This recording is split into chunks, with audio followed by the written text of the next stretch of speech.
뇌가 가진 신항상성을 음, 이제 좀 주목하기 시작했다는 거. 항상성이라는 건 우리가 생존을 위해서 지켜야 될 이제 최적의 조건을 말하는 거지 않습니까? 네. 그런 것들을 먼저 뇌에서 조절한다.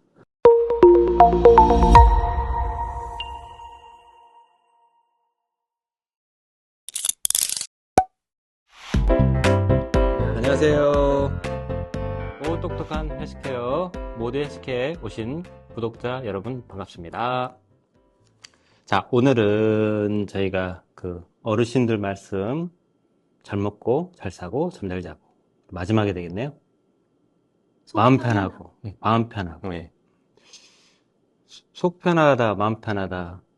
이게 생각해보면 참 어려운 개념인 것 같아요. 우리가 이제까지 나눴던 얘기들이 다 유기적으로 좀 연관이 돼 있고, 네. 솔직히 저도 속 편하다는 상태가 어떤 상태를 말하는 건지 좀 이해가 잘 안 갈 때가 있어서. 네. 뭐 쉽게 얘기하면 요새 뭐 현대인들한테는 가장 큰 문제가 스트레스겠죠. 네. 맞습니다. 하루 중에 속 편한 시간이 어느 정도 되는 것 같으세요?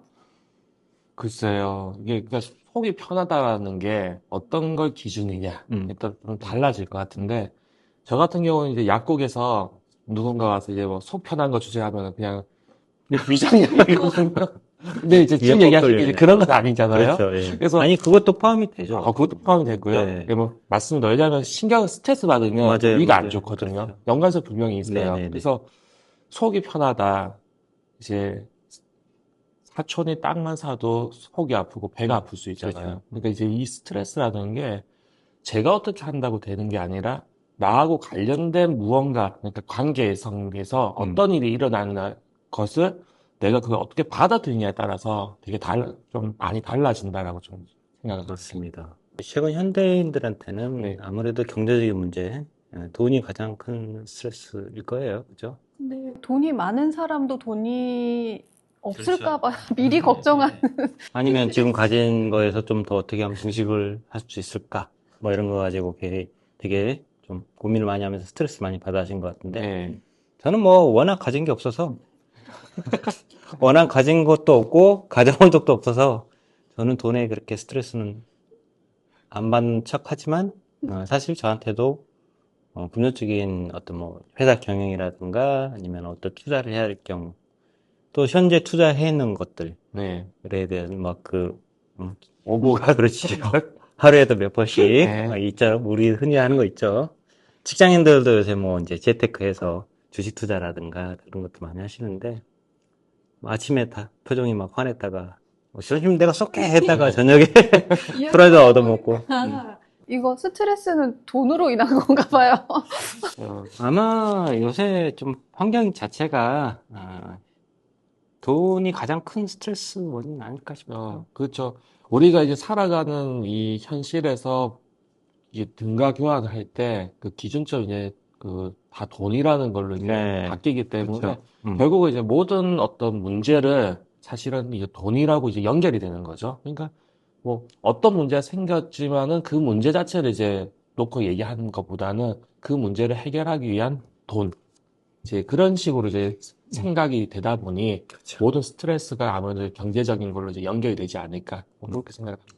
그렇죠. 돈이야 이제 현실에서 살아가면서 가장 필요한 재화다 보니까 물건이다 보니 이제 근데 돈 가지고 스트레스 안 받으신 분들은 많이 계시지는 않을 것 같아요. 그 외적으로 또 어떤 게 있을까요? 사실 이제 아까 모든 문제가 다 돈으로 이제 연결될 수 있다라고 했는데, 어, 약간 다른 얘기지만 이제 내적 갈등. 근데 이게, 그것도 사실은 돈하고 연결될 수도 있어요. 예를 들어서 내가 뭔가를 하고 싶은데 그게 하지 못하는 이유가 경제적인 거랑 상당히 연결이 네, 돼 있고, 맞습니다. 네. 또 나하고 이제 아주 내가 중에 사랑하는 가족들, 네, 뭘 하고 싶어 하는데 내가 그걸 도와주고 싶은데 내가 가진 게 없을 때. 좀 약간의 그런, 거기서 그 문제에서 벗어나 있다고 한다면, 네 문제고, 나는 내 건 아니니까 해서 이게 스트레스 안 받을 수도 있지만, 네 문제가 아니라 그게 내 문제로 이제 여겨지기 시작을 하면은, 이제 그걸 해결하기 위해서 뭔가 생각을 하게 되겠죠? 그래서 그 생각하는 거 그 자체를 이제 스트레스라고 이제 얘기를 할 수가 있을 겁니다. 맞습니다. 그러면 인간관계랑도 네. 굉장히 결부가 되는 부분이네요. 저는 그렇게 생각합니다. 그러니까 우리가 기본적으로 살아간다라는 거. 그러니까 어떤 누구도 이제 죽으려고 하진 않죠. 그래서 살아가기 위해서 관계를 맺고 또 일을 하고 뭔가 이제 하고 있는데 그 모든 것들 결국은 경제적인 것도 연결돼 있고 또 그 경제적인 걸 통해서 우리는 내가 살아남기 위한 어떤 관계를 이제 유지를 하고 있죠. 이 상황에서 나한테 어떤 일이 일어났을 때 그게 생존에 유리한 거다. 그러면은 여러분들은 아무런 스트레스 없이 그냥 바로 오케이 하고 받아들일 거예요. 근데 나의 생존을 이제 불리하게 하는 거다 하면은 당연히 이게 머릿속에서 그러면 내가 여기서 어떻게 해야 더 잘 살아남을까? 이제 이 문제를 해결하기 위해서 뇌가 생각을 더 많이 하게 되고 뭔가 더 움직이게 되겠죠? 이 상태를 저는 이제 스트레스다라고 이제 생각을 하는 거죠. 그렇습니다. 아무래도 좀 뭐 진화적 과정에서 원시 조상부터 뭐 산업화를 거치고 이제 현대 아주 고도화된 과학 사회에서 사실 스트레스는 더 가중될 수밖에 없는 네. 환경이죠. 왜 우리 뇌도 어떤 환경에 적응하는 그런 시간과 좀 텀이 필요한데 너무 이제 자고 일어나면은 뭐 AI 뭐니 해서 한층 더 개발된 사회에서 내가 혹시 도태되지 않을까? 여기선 나는 또 어떻게 생존해야 되나? 이런 문제들이 보이지 않게 스트레스 작용할 수도 있고, 그러니까 방금 이제 뇌의 생존 문제를 이제 말씀해 주셨는데, 저도 그 점은 상당히 중요하게 생각해요. 네. 우리가 이제 스트레스라는 것에 대한 이론들이 굉장히 많습니다. 뭐 고전적으로 뭐 CLA가 1936년에 주장했던 뭐 일반적 적응 이론부터 시작해서 뭐 환경 스트레스론, 뭐 인지적 평가 이론 이런 것들이 되게 이제 1900년도에 굉장히 많이 스트레스 이론으로 많이 주목을 받고 학계에서도 많은 연구가 이루어졌는데 최근에는 맥벤이 알로스태틱 로드 모델이라는 스트레스 모델을 이제 발표를 해서 그게 최근엔 아주 정설처럼 많은 학계에서 응용하고 받아들이고 있는 이론이 네. 있습니다. 우리가 신체 항상성을 항상 중요시 생각하잖아요. 그쵸. 이게 호메오스타시스라는 항상성을 유지하는데 사실 이제 뇌과학의 발전과 이제 뭐 인지 심리라든가 그런 쪽의 발전이 좀 더 진보되면서 우리가 뇌가 가진 그러니까 항상성을 조절하는 더 선험적인 기대가 있다.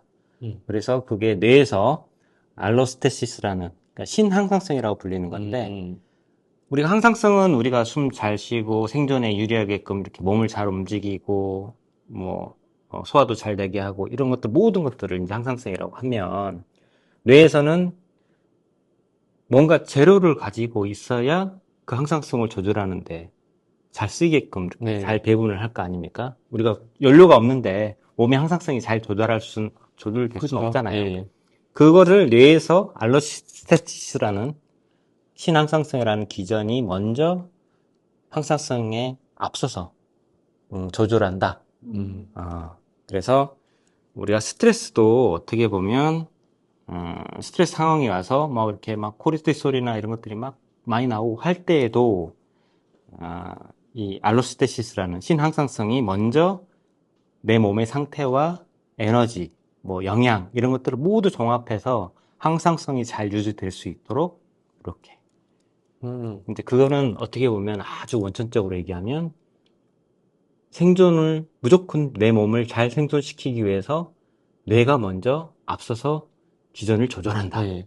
그러니까 라는 지금 박사님 얘기를 좀 제가 나름대로 정리를 해보면 우리가 어떤 갖고 있는 항상성이 있고 그 외부에서 어떤 충격이 왔을 때 그 충격이 바로 여기에 작동하지 않게끔 한번 여기서 컨트롤 해주고 그 컨트롤해서 다시 이 항상성을 유지할 수 있게끔 이제 조절한다. 이런 뜻인 거죠. 네. 예. 그리고 그 과정은 뇌에서 먼저 모든 것이 조절된다. 맞습니다. 그래서 뭐 생리학이라든가 뭐 여러 관련 학문들이 많이 발전을 했지만 최근에는 뇌에 대한 연구들이 아주 많이 네.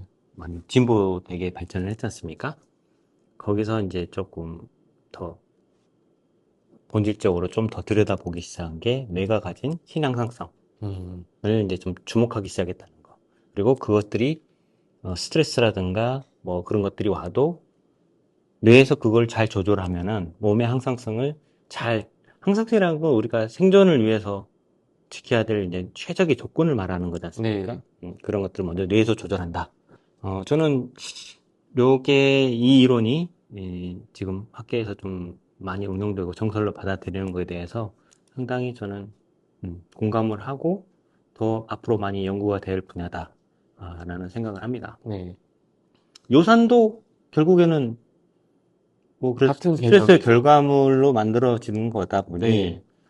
뇌에서 먼저 신앙성성이 그거를 큰 위기로 받아들이지 않고 메커니즘을 크게 틀지 않으면서 조절을 하는 그리고 뇌의 건전성, 뇌가 건강한 상태가 되면은 요산도 조금 더 몸에서 만들게 하는 것들을 좀 조절할 수 있지 않을까. 예. 지금 이제 신항상성이라는 이제 개념을 얘기해 주셨는데, 저는 이제 그 단어는 몰랐는데, 오늘 박사님 덕분에 이제 알게 됐고요. 네. 사실 이제 제가 생각하던 거랑 같은 개념입니다. 근데 용어만 빼면은. 근데 제가 얘기를 하고자 하는 거는 그 요사는 어떤 거냐면, 외부에서 어떤 충격이 왔을 때, 뇌에서 이제 신항상성으로서 이제 항상성을 유지하기 위해서 이제 조절하려고 하잖아요. 그러면 뇌하고 몸에서 이제 이 연결을 시킬 수 있는 어떤 물질화가 된 게 필요한데, 저는 그게 이제 요산이라고 봅니다. 그래서 스트레스의 강도가 높을수록 뇌에서는 신항상성의 어떤 작동을 더 많이 해야 될 거고, 그렇죠. 그 결과물로서 요산이라는 것이 더 많이 생기게 되고, 그 요산이 몸에 이제 역할을 어떤 작용을 해서 몸을 이제 변화를 좀 주겠죠. 그래서 이게 너무 심해지면은 기존의 항상성에서 많이 벗어나 버렸기 때문에 이제 그걸 뭐 의학적으로는 질병이라고 얘기를 할 수 있고, 그렇죠. 그리고 또 이게 또 몸에 또 그 요산형 물질이 또 이제 줄어들면은 다시 원상 복구를 하는 관성의 법칙이죠. 그렇죠. 다시 돌아오고. 그러니까 역으로 얘기하면 이제 요산을 많이 연구하시는데 우리 몸에서 갑자기 요산이 급증했다라는 신호는 스트레스로 인한 네, 요산이 갑자기 급증했다라는 말은 우리 뇌의 신앙성성이 망가지고 있다라는 이 반증일 수도 있거든요. 그러니까 뇌가 어떤 기전이 망가지면 그걸 복구하는 데 상당히 힘이 들지 않습니까? 네, 그렇죠? 우리 생리학적으로 어디가 뭐 골절이 됐다거나 상처가 났다라는 것들은 우리가 면역이라든가 뭐 회복 기전 때문에 어느 정도 이제 물리적으로 회복할 수 있는 기간과 수치와 뭐 그런 것들 데이터들이 충분하지만 뇌가 망가졌을 때는 아직 우리의 과학이 뇌에 대해서는 그렇게 연구가 다른 분야보다는 훨씬 많이 이루어진 것 같지는 않아요. 네, 아직도 가야 할 길이 멀지만 역으로 얘기해 보면 이런 것들을 좀 추산하지 할 수 있지 않을까. 그래서 혹시 기회가 되시면은 요상과 뇌 연구도 한번 해보시는 게 제가 저 주희 씨를 얘기를 좀 맹하다고 표현을 드렸는데 주희 씨를 보면 제가 방금 설명드렸던 그 신항상성과 우리 생리적 항상성이 어떻게 보면 주희 씨가 가장 표본처럼 잘 운영하는 분 같아요. 항상 그러니까 뇌라든가 마음이 일으키는 그런 뭐 고통이라든가 그런 것들을 되게 조금 억제하고 마음 편하게 하려고 하면서 그러니까 이제 소화도 잘 되고 뭐든지 잘 드시고 잠도 잘 오고 이런 이제 기회가 없었기 때문에 이제 너무 이론적으로 가면 너무 어렵지 않습니까? 그래서 언제가 기회가 되면 한번 말씀드려야지 했는데 정말 이 주희 씨는 표본같이 그런 거를 좀 잘 유지하시는 분 같아요. 그게 들어보니까 그런 것 같아요. 제가 의도를 해서 뭔가를 작동하는 건 아니지만 한번 몸이 죽을 뻔하니까 몸이 이렇게 하면 안 되겠다 해서 방패를 세운 게 이제 생존을 위해서. 네, 그게 바로 신항상성 같고 그게 남들보다는 조금 더 잘 운영이 돼서 방패가 잘 작동을 하니까 똑같은 자극이 있어도 약간 물렁하게 팍 꽂히는 게 아니라 물렁 이렇게 그러면 예전에 그 네. 본인의 삶이 전과 후로 나눴다고 했는데 네. 그러면 후는 새로운 또 신항상성을 만드셨는데 네. 예전과 비교했을 때 본인의 삶은 그러니까 본인이 자족하기에 네. 느끼기에 어떠신 것 같아요? 완전 반대입니다. 네. 그렇게 아프게 된 이유가 스트레스였던 만큼 저는 외부 자극에 굉장히 민감하게 반응을 하고 다른 사람들은 전혀 알아채지 못하는 거를 다 알아채요. 막 0.1초 만에 그 뉘앙스. 결국 알고 보면 그게 결과적으로 나타나는 걸 보면서 그런 뉘앙스들에 더 민감해지는 거예요. 그게 정답이라서. 그러다 보니까 스트레스가 아주 많이 쌓였고, 그렇게 해서 몸이 아파진 거죠. 그리고 빈도가 많았어요. 지금은 이제 그런 상황이 혹시라도 다시 생긴다면 네. 본인이 잘 통제하고 억제하고 그러실 이제 힘이 생기신 거죠? 맞아요. 그게 꼭 경험으로 생겼다기보다는 신항상성이라는 그런 방패가 생겼기 때문에 저한테는 조금 유리막 밖에 있는 일처럼 느껴져요. 예전처럼 반응하면 나는 내 몸이 생존하는데 훨씬 유리하지 않기 때문에 이제 새롭게 생긴 신앙성성이 이제 잘 살아가게끔 나를 새롭게 이렇게 유지하도록 뭔가를 새로 명령을 내리고 조절을 하는 그런 것들이 발달해 있다. 그렇죠. 근데 지금 이론을 말씀해 주셨는데 제가 하지 않고 뇌가 자동으로 작동을 하게 된 거죠. 그렇죠. 죽다가 살아났으니까. 맞아요. 우리가 그러면은 한번 이렇게 스트레스 없이 살려면 다들 한번 죽었다가 한번 살아나야 그래서 우리가 그냥 뭐 그런 거 있잖아요. 사람이 안 하던 행동하면은 죽을 때가 됐다. 네. 그러니까 이 죽는다라는 거는 뇌 입장에서는 상당히 두려운 일이고요. 그 두려움을 이제 마주했을 때, 근데 막상 이제 그걸 겪어보니까 생각보다 안 두려운데 이제 이런 반응일 수 그렇죠. 있거든요. 네. 역치가 올라가는 거죠. 그래서 그 죽음에 대한 어떤 공포를 가까이에서 경험해 본 사람은 어지간한 일에는 이제 반응을 안 할 수가 있는 거죠. 그렇죠. 만약에 뭐 큰 중병이라든가 뭐 좀 회복이 어렵다고 하는 뭐 암이라든가 이렇게 걸리셨다고 회복하시는 분들도 굉장히 생활 패턴이 완전하게 바뀌잖아요. 네.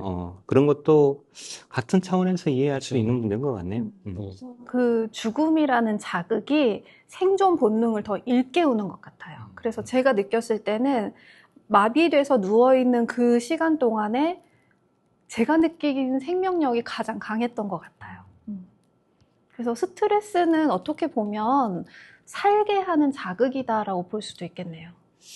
네, 맞습니다. 사실 우리가 진화적인 관점에서 봐도 우리가 스트레스 자극은 우리를 잘 살게 하는 어떤 좀 이유가 나름대로 있어요. 그 이제 진화 생물학에서 다루는 부분이지만 그러면 요거 얘기는 조금 더 깊게 한번 다뤄봐야 되니까 네. 우리가 다음 시간에 한번 다뤄보도록 할까요?